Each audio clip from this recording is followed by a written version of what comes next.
Hi, this is Carole Lovell, and this is the end of our video series, Reinforcing Life Skills Using EMDR Techniques to Do So.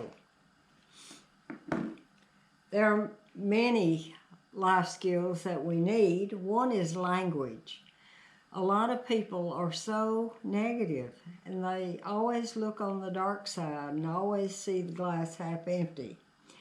But I learned a long time ago that the mind follows the path of the dominant word. So helping people learn to say what they do want rather than what they don't want, or what they do like about something rather than what they don't. What is the strength of something? What strength did you gain from going through what you went through? All of those things, looking for those positives. And I think it takes two to make an argument. But if we learn to just communicate by asking for what we want rather than complaining about what the other person does or does not do, I think our relationships are going to be a lot better. So we want our communication to be motivated by love, care, and compassion.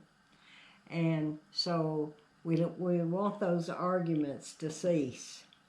So teaching a person to speak with a more positive language is the first skill that I try to teach my clients so that they can get off of the negativity and focus on what is good about their life. Another emotional regulation skill is imagination. Children are so good at it, but adults, not so much. We're only limited by our imagination. We think of things, everything begins with a thought. And we can imagine ourselves developing new techniques, new things. We can imagine ourselves being successful. All of those things build positivity in our life, and we're only limited by what we can imagine that we can do. And sometimes we need to use our imagination to just go to that peaceful place so we can relax, or put something in a container so we can think about it later and not have to be overwhelmed with things right now. So imagination is one of the really helpful things that we can teach our clients and enhance that with EMDR bilateral techniques. What we pay attention to is very similar to language in a way. I used to say to my DBT group, whatever we feed grows. If you have two puppies and you only feed one, only one is going to survive. Same thing with our plants. We raise horses, and we raise some Western horses, and have one. My husband was a breeder, and our granddaughter is a barrel racer and has competed in international competitions and done very well in those. So we don't neglect what we want to perform for us. So whatever we pay attention to is going to flourish, and what we don't pay attention to may wilt on the vine like this pitiful flower. Metacognition just simply means learning the difference between a thought and a feeling. Sometimes we say things like, I feel like you don't like me. Well, that's a sad feeling. I feel like you don't like me, that's expressed as a thought, but it's really a feeling. I'm hot under the collar.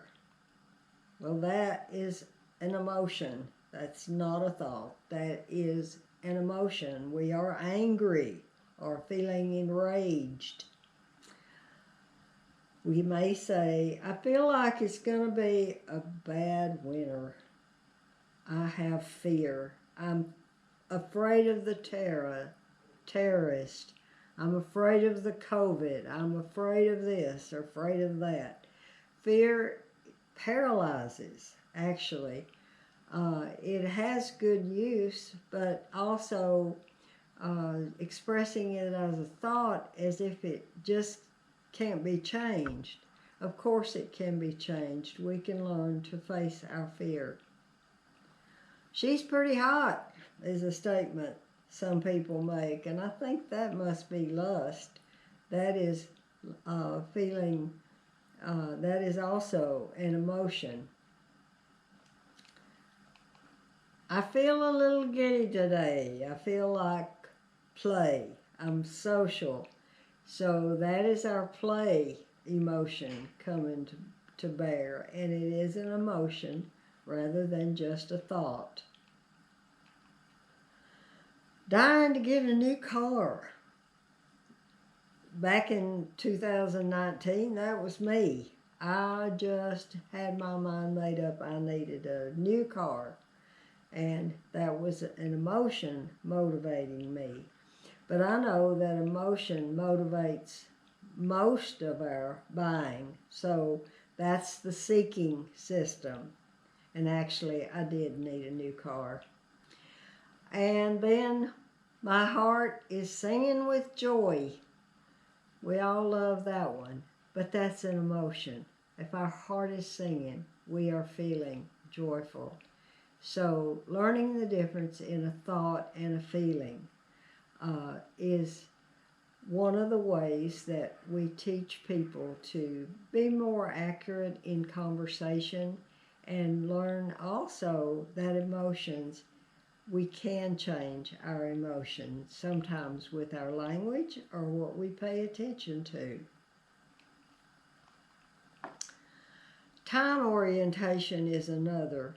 It distresses me when people spend so much of their life going over and over and over past hurts and grievances, past failures, past things that are no longer relevant in our life. And some people, too, live in the future. They're always thinking about the next step, what they're going to do. And when this happens, I'm going to feel good. When this happens, I'll be okay. When this happens. We have to learn to live in the present. It is the present, and it is our present. And that's why we call it the present. It's a gift. Intention is another one. So many people tend to face life without much intention. We need to set goals. We have choices about so many things, and how we make those choices and decisions that we make become our intention, and our intentions then become our reality as we move toward intention. Once a person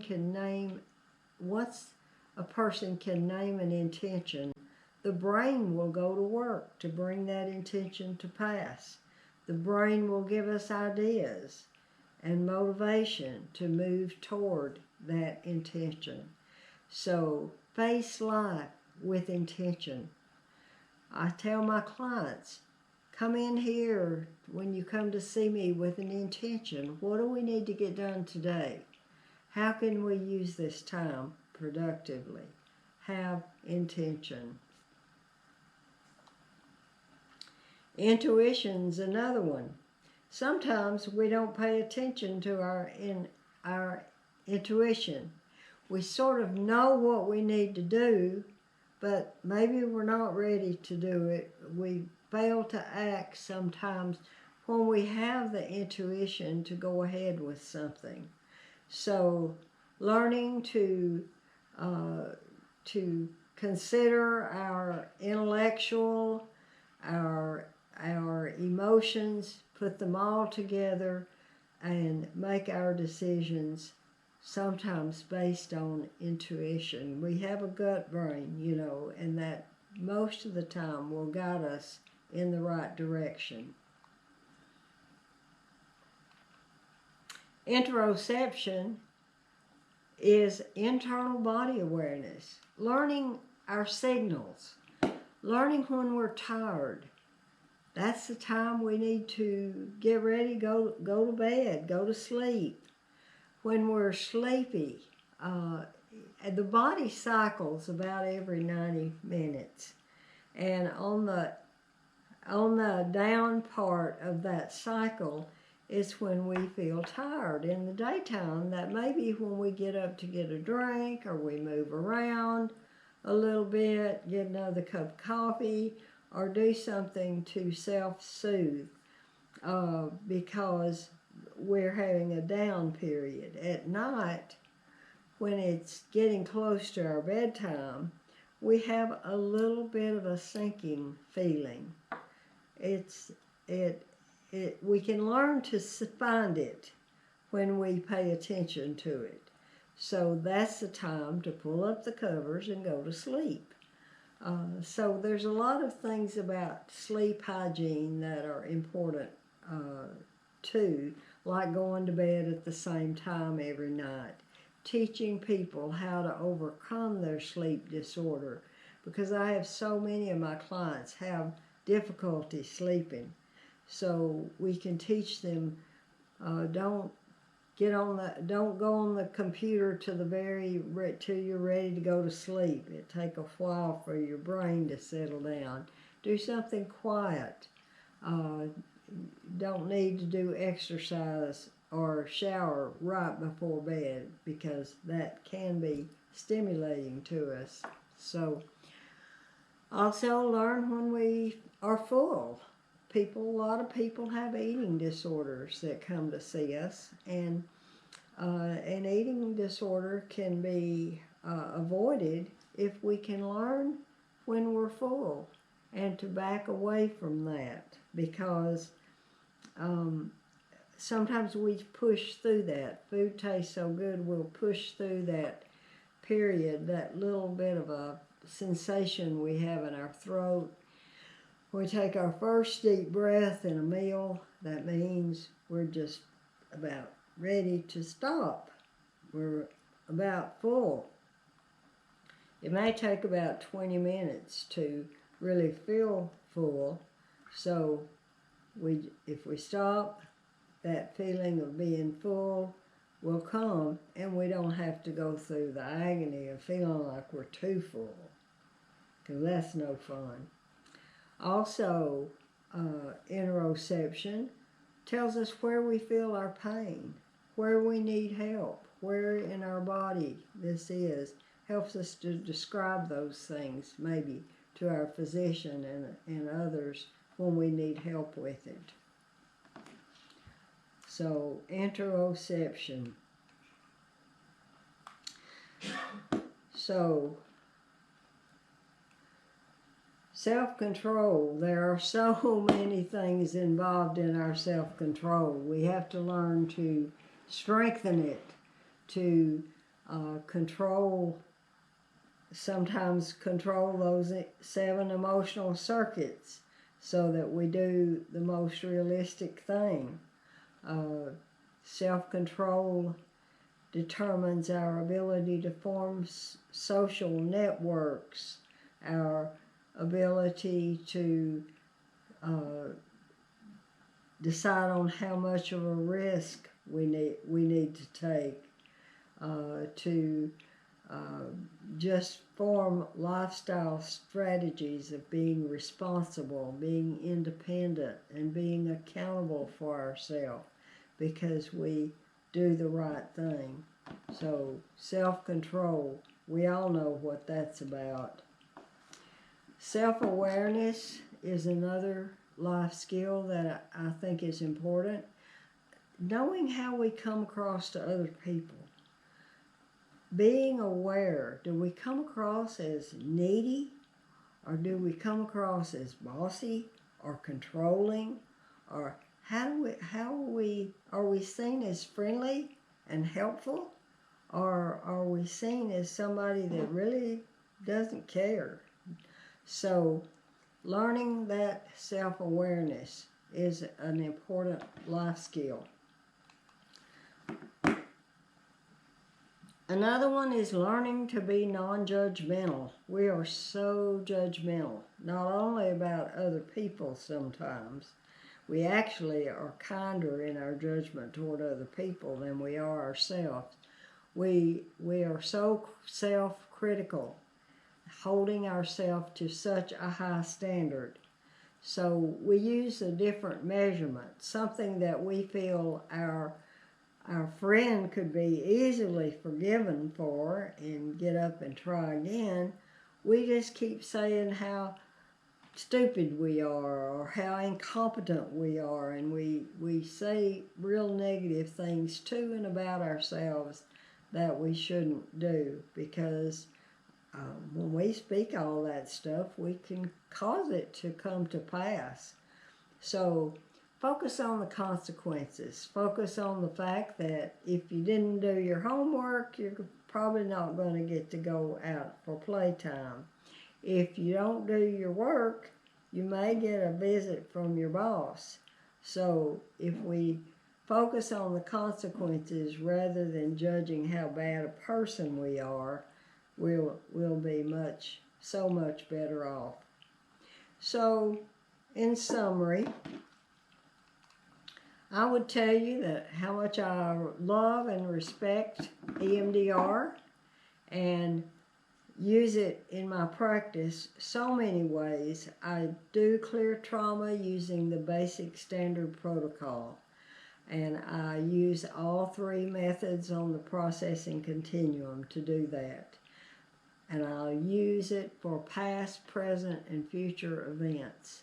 But I also use it to help people learn the skills they need to live effectively and productively.